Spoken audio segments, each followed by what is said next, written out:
आज मैं तुम लोगों को सूरदास के पद जो क्लास 10th का पहला पाठ है उसी को मैं प्रारंभ करने जा रहा हूँ।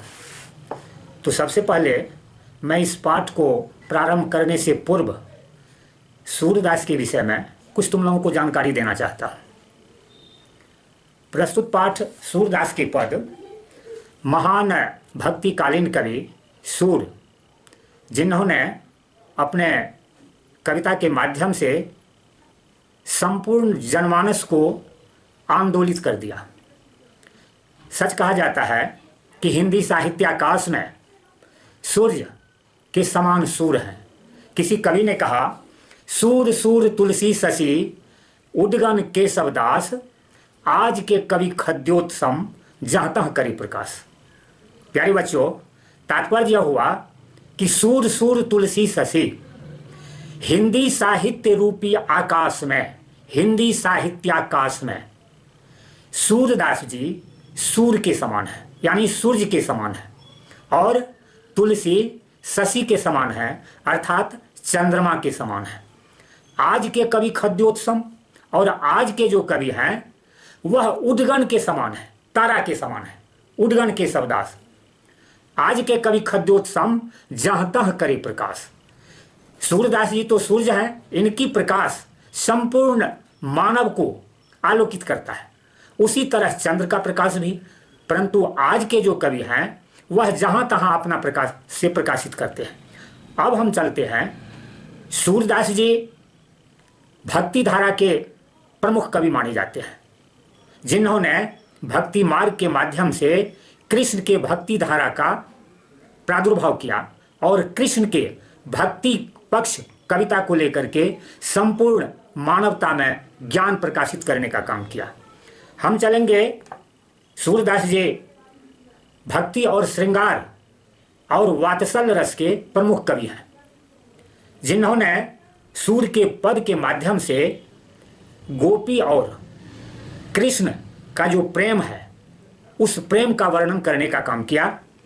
हम यहाँ चलेंगे कि ये प्रस्तुत पद कहाँ से अवतरित है और कैसे आया है। सर्वप्रथम यह पंक्ति सूरदास के भ्रमर गीत से ली गई है। जब कृष्ण और गोपियाँ वृंदावन में रहा करते थे, तत्पश्चात कुछ दिनों के बाद कृष्ण वहाँ से मथुरा चले जाते हैं और गोपियों का जो विरह वेदना था उसको शांत करने के लिए उद्धव को वहां से भेजते हैं। उद्धव निर्गुण ब्रह्म के उपासक हैं और गोपियां सगुण ब्रह्म की उपासिका है। यहां दो धारा बढ़ जाता है, निर्गुण और सगुण। उद्धव को भी जो कृष्ण के अंतरंग मित्र थे उसको भी अपने ज्ञान मार्ग पर काफी भरोसा था और काफी विश्वास था। तो कृष्ण तो अंतर्यामी थे, इनको जो अपने निर्गुण ब्रह्म पर काफी भरोसा था, काफी विश्वास था, इसलिए इनके मन की बात को भी कृष्ण जानते थे।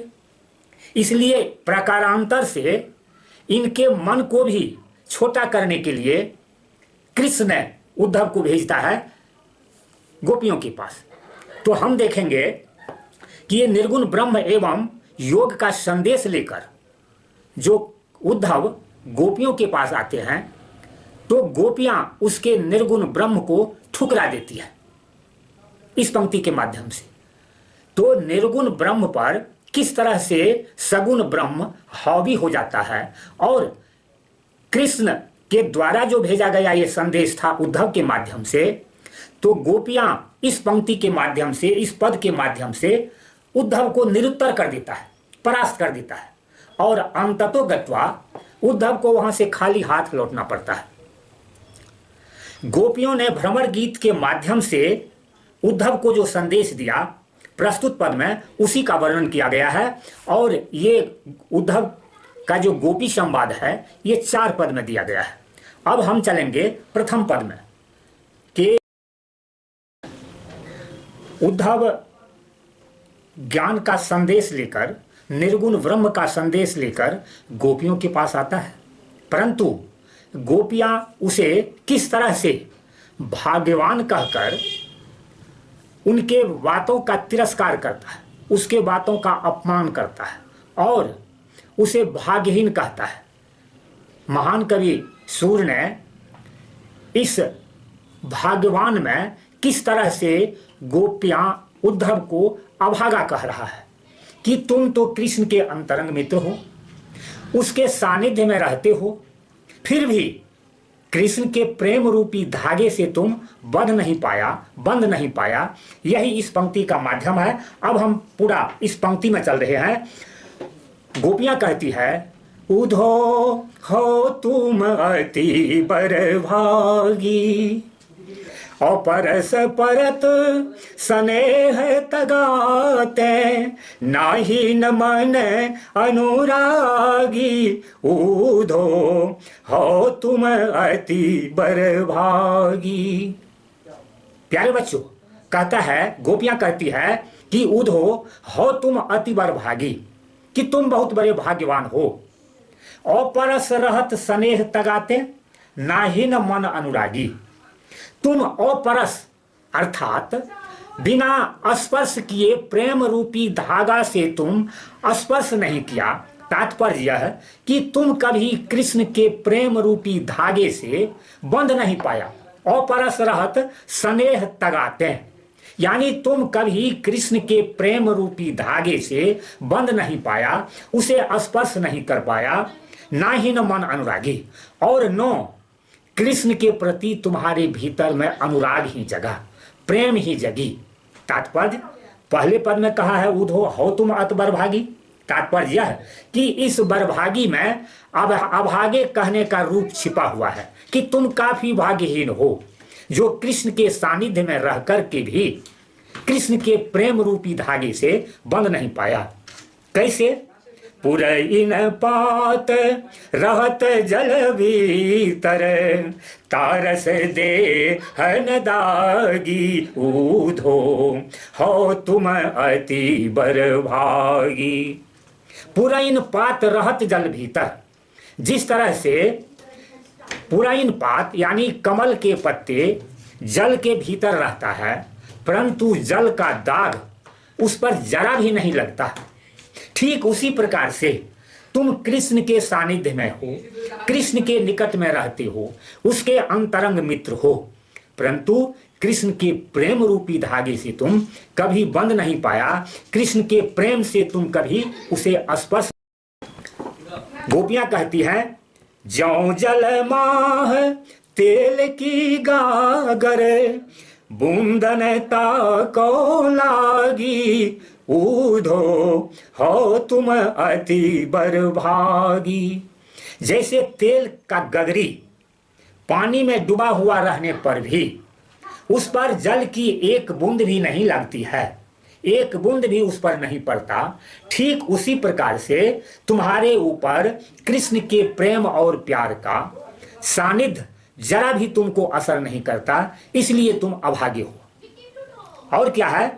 प्रेम नदी में पांव न बोरियो, दृष्टि न रूप परागी, सूरदास अबला हम भोली, ज्यों चीटी गुरु पागी।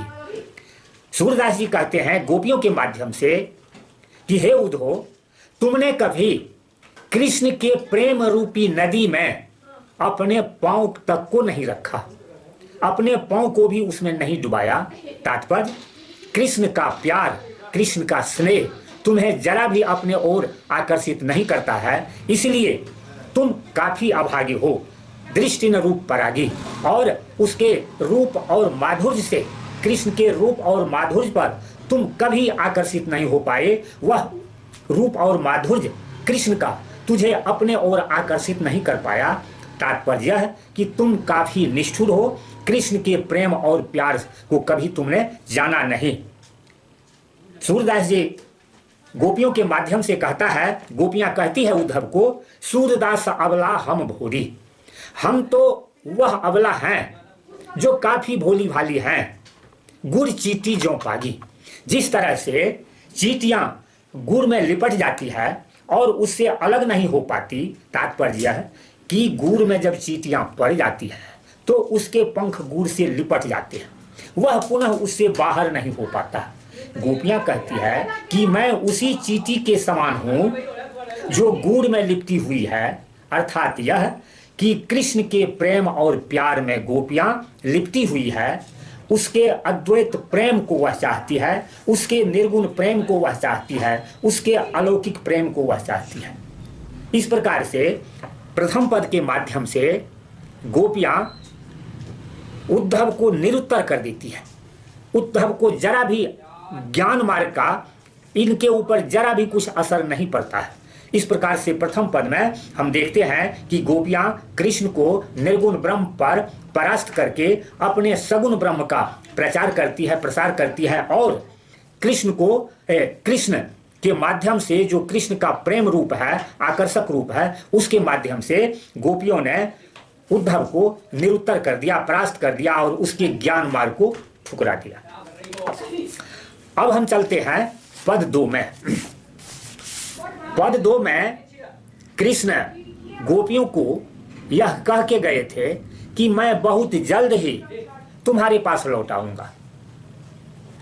तो कृष्ण आए नहीं और उसके विपरीत, इसके ज्ञान के विपरीत उद्धव को निर्गुण ब्रह्म का ज्ञान लेकर के गोपियों के पास भेज देते हैं। तो इस तरह से गोपी और उद्धव में जब संवाद प्रारंभ होता है तो गोपियां कहती है मन की मन ही मांझ रही कि हे उद्धव, मेरे मन में जो बात थी कृष्ण के प्रति कि कृष्ण अवश्य आएंगे, वह आए नहीं। मन के मन ही मांझ रही, कहिए न जात कौन पे उधो, ना ही कहत परी। हे उधो, मेरे मन में जो बात थी, कृष्ण ने जो कह के गया था कि मैं बहुत जल्द वापस आ जाऊंगा, वह कृष्ण नहीं आकर के तुम्हें योग संदेश लेकर के यहां भेजा है। अर्थात मेरे मन में जो बात थी वह मेरे मन में ही रह गई। अवधि आधार आस आवन की, कृष्ण ने जो आने का समय कह के गए थे कि मैं बहुत ही जल्द आ जाऊंगा, तो अवधि आधार आस आवन की तन मन बिथा सही। जो समय उन्होंने बताया उस समय पर आए नहीं, और उनके नहीं आने के कारण मैं तन और मन से काफी व्यथित हूं, काफी दुखी हूं। वह व्यथा हमसे सही नहीं जाती, वह वेदना हमसे सही नहीं जाती। तात्पर्य यह कि हम तन और मन से काफी क्षुब्ध हैं, काफी दुखी हैं, क्योंकि कृष्ण कह करके अभी तक नहीं आए और उसके विरोध में तुमको यहाँ ज्ञान मार्ग लेकर के, ज्ञान का संदेश लेकर के, निर्गुण ब्रह्म का संदेश लेकर के मेरे पास भेज दिया। अब इन योग संदेशन सुन सुनी, तुम्हारे द्वारा जो योग संदेश है उसको मैं सुनते सुनते विरहीन विरह दही। तात्पर्य है कि गोपियां कहती है कि उद्धव के द्वारा भेजा गया जो यह योग संदेश है, उनको सुनते सुनते ये जो विरह व्यथिता गोपियां हैं, वह विरह वेदना में और काफी जल रही है और काफी दह रही है। तात्पर्य है कि गोपियों की जो विरह वेदना है वह ये सूर्य के पंक्ति में जो ये दिखाया गया है उद्धव के माध्यम से, तो उद्धव का जो योग संदेश है उसको सुनते सुनते गोपियां की विरह वेदना और प्रज्वलित हो जाती है। अब इन योग संदेशन सुनी सुनी विरहीन विरह दही, चाहत होती गुहार जितहिते उतते धार बही। गोपियां कहती है कि मैं उस विरह वेदना को जितना दूर कहना चाहती हूँ, जितना अलग हटाना चाहती हूँ, उतना उसमें और मैं लिपट जा रही हूँ। तात्पर्य यह है कि उसमें और मैं लिप्त होते जा रहा हूँ उस विरह वेदना में। अर्थ यह हुआ कि गोपियां की जो विरहाग्नि है उसमें उद्धव का ज्ञान रूपी संदेश, निर्गुण ब्रह्म रूपी संदेश घी का काम करती है। तात्पर्य उसके विरहाग्नि को और प्रज्वलित कर देता है। सूरदास अब धीर धर ही क्यों मर ज्यादा न लही। गोपियां कहती है कि अब जो मेरी मर्यादा है, अब मैं मर्यादा में नहीं रह सकती, क्योंकि कृष्ण आकर के कहने की बात कि मैं आऊंगा यहाँ, नहीं आए और उद्धव के माध्यम से योग का संदेश भेज दिए, इसलिए वह अपने मर्यादा से दूर हो रहे हैं। मैं कैसे इस मर्यादा का हनन होने दूं, और मेरी भी मर्यादा अब नहीं रह पा रही है, क्योंकि कृष्ण कह करके भी नहीं आए और उद्धव के माध्यम से योग का संदेश भेज दिए। तात्पर्य यह हुआ कि दूसरे पंक्ति में कृष्ण के विरह में गोपियां जल रही है, उसके विरह वेदना में उद्धव के द्वारा दिया गया योग का संदेश आग में घी का काम करते हैं, अर्थात यह कि उसके विरहाग्नि को और प्रज्वलित कर देता है और भी काफी अधिक जोर पकड़ लेता है उनकी विरहाग्नि। अब हम चलते हैं पद 3 में।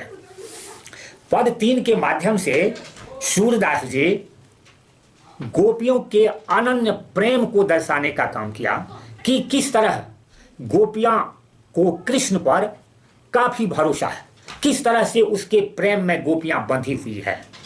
हम देखते हैं पद 3 में सूरदास जी कहते हैं गोपियों के माध्यम से, हमारे हरि हारिल की लकड़ी, कि जिस प्रकार हारिल एक पक्षी होता है और वह अपने पंजों में एक लकड़ी को पकड़े हुए रहती है, वह उसे कभी छोड़ता नहीं। ठीक उसी प्रकार से उसी का उपमा देकर के गोपियां कहती है, यानी गोपियों के माध्यम से सूरदास जी कहते हैं कि हमारे हरि हारिल की लकड़ी, कि हम वह हारिल पक्षी के समान है और हरि जो कृष्ण है उस लकड़ी के समान है जिसको मैं हमेशा पकड़े हुए रहती हूं। मन क्रम वचन नंद नंदन उर, यह दृढ़ करी पकड़ी, यानी मन क्रम और वचन से गोपियां कहती है कि हम मनसा वाचा कर्मणा, इस तीनों चीज से कृष्ण को पकड़े हुए हैं।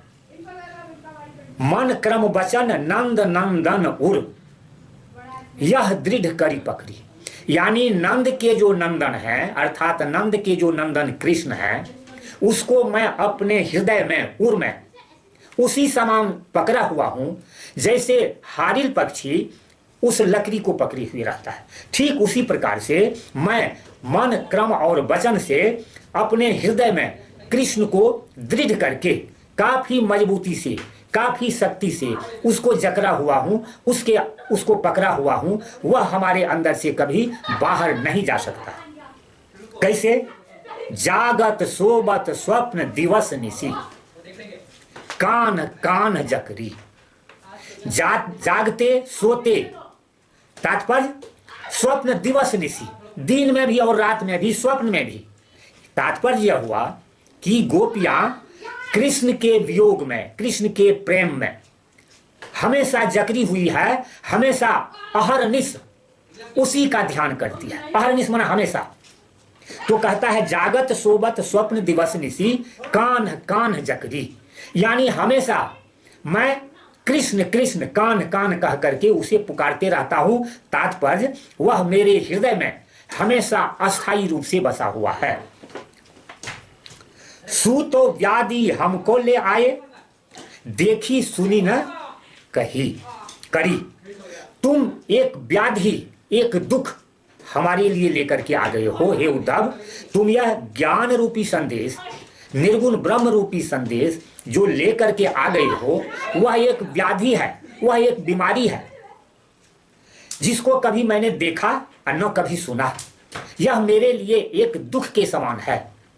तात्पर्य यह कि उसके ब्रह्म ज्ञान को, उसके निर्गुण ब्रह्म को गोपियां लेना नहीं चाहती है। कहता है वह एक व्याधि के समान है, वह एक दुख के समान है, वह एक व्यथा के समान है, वह मैं कभी ग्रहण नहीं कर सकती। यह तो सूर तीन ही लो शोपों, कहता है सूरदास जी कहते हैं गोपियों के माध्यम से कि हे उद्धव, यह जो तुम्हारा ज्ञान है वह उन्हीं को दो, तीन ही लय सौंपो जिनके मन चक्री। तात्पर्य है कि यह जो तुम्हारा निर्गुण ब्रह्म रूपी संदेश है वह तुम उन्हीं लोगों को दो जिनका मन चक्री अर्थात चंचल है और अस्थिर है, हमेशा इधर उधर भटकते रहता है। मेरा मन तो कृष्ण के प्रेम में, मेरा मन तो कृष्ण की भक्ति में हमेशा एकाग्रचित है, मेरा मन तो कृष्ण में लगा हुआ है, उसके प्रेम में लगा हुआ है, इसलिए मैं उसे ग्रहण नहीं कर पाता। तुम ये अपना ज्ञान उन्हीं लोगों को दो जिसका मन चंचल है और अस्थिर है, इसलिए मुझे तुम्हारा यह ज्ञान नहीं चाहिए। अब हम अंतिम पद में चलते हैं कि किस प्रकार से गोपियों के माध्यम से सूरदास जी ने कृष्ण को राजधर्म और प्रजाधर्म से विमुख किया है। एक तो कृष्ण आए नहीं, गोपियों को कह करके वादा खिलाफी कर रहे हैं, समय दे करके भी नहीं आए, और उसके बाद उद्धव को भेज दिए निर्गुण ब्रह्म का संदेश लेकर के, जिसे कभी गोपियां चाहती नहीं थी, गोपियों को अस्वीकार्य नहीं था, गोपियां उस मत से भिन्न थी क्योंकि यह सगुण प्रेम की उपासिका थी। अब इन सारे संदर्भों के बाद गोपियां कृष्ण से क्या कह रही है, उद्धव गोपियों से के माध्यम से कृष्ण को क्या कह रहे हैं, हरि है राजनीति पढ़ियाए। तात्पर्य है कि उद्धव को गोपियां कहती है कि मेरे द्वारा जो यह संदेश है तुम्हें कृष्ण को देना है और उसे कहना है कि हरि है राजनीति पढ़ियाए, कि अब कृष्ण काफी राजनीतिज्ञ हो गए हैं, काफी राजनीति पढ़ लिए हैं। क्या समुझी बात कहत मधुकर के समाचार सब पाए। ये जो मधुकर हैं, तात्पर्य उद्धव हैं, उनके सारे बातों को सुनने के बाद, संपूर्ण कथाओं को सुनने के बाद समाचार पाए। एक अति चतुर होते पहले ही अब गुरु ग्रंथ पढ़ियाए।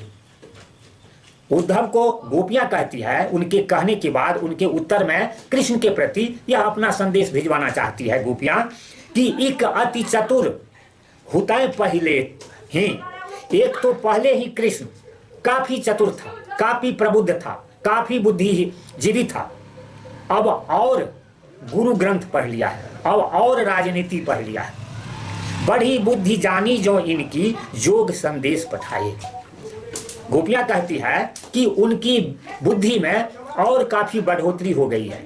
राजनीति तो पहले से पढ़े हुए हैं, बुद्धि में तो काफी प्रवीण पहले से ही हैं, लेकिन अब और वह राजनीति पढ़ लिए हैं। क्या उनकी बुद्धि और बढ़ गई है कि तुम्हारे माध्यम से निर्गुण ब्रह्म का संदेश भेज दिया गया है। तात्पर्य है कि कृष्ण काफी राजनीति निपुण व्यक्ति है। उधो भले लोग आगे के पर हित डोले धाये।